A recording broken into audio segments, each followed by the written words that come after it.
الكونين والثقلين محمد سيد الكونين والثقلين والفريقين من عرب ومن عجم.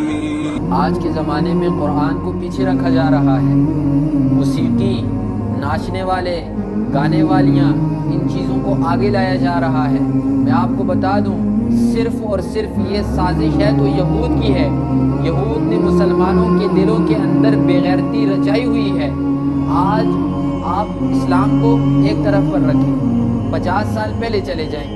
مسلمانوں کا جو معاشرہ تھا اس کے اندر عورت کا گھر سے باہر اکیلے نکلنا کتنا معیوب سمجھا جاتا تھا.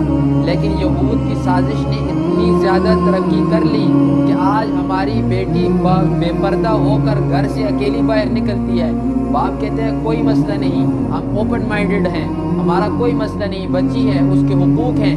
تو یہ کس نے؟ یہود نے مسلمانوں کے ذہن بنا دیے. وجہ کیا بنی؟ قرآن کو پیچھے چھوڑنا. تو آگے یہ دیکھ لیجئے کل قیامت کے دن رسول اللہ صلی اللہ علیہ وسلم شکایت کریں گے رب کی بارگاہ میں. وقال الرسول یا رب ان قوم اتخذوا هذا القرآن مهجورا. اے پروردگار، میری قوم نے قرآن کو پس پش ڈال دیا تھا، پیٹھ کے پیچھے ڈال دیا تھا، قرآن کی طرف کوئی توجہ نہیں کی.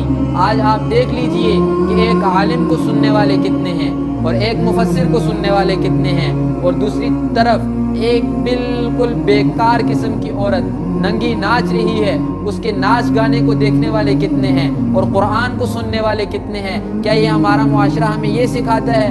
مسلمان کو قرآن و حدیث یہ تعلیم دیتے ہیں؟ تو یہ آپ خود دیکھ لیں. جو محمد الرسول اللہ آپ کی شفاعت کریں گے، آپ کے لیے سفارش کریں گے کل قیامت میں، وہ ہی محمد الرسول اللہ آپ کے خلاف شکایت بھی کریں گے کہ قیامت والے دن حوض کوثر کے اوپر بعض لوگ ایسے ہوں گے جن کے چہرے چمک رہے ہوں گے. میں کہوں گا میرے امتی ہیں، انہیں آنے دو.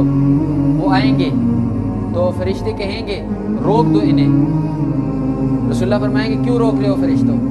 تو فرشتے کہیں گے اے محمد رسول اللہ، آپ کو نہیں پتہ آپ کے جانے کے بعد آپ کے دین کے ساتھ انہوں نے کیا کیا، آپ کے دین کے اندر نئی نئی چیزوں کو داخل کیا. وہی محمد رسول اللہ جو شفاعت کرنے والے ہیں وہ فرمائیں گے سحقاً سحقاً، میری آنکھوں سے دفع کرو انہیں، میری آنکھوں سے دفع کرو انہیں. تو لہٰذا قرآن کو اپنی زندگیوں کے اندر لے آئیں اگر دنیا اور آخرت کو چاہتے ہیں.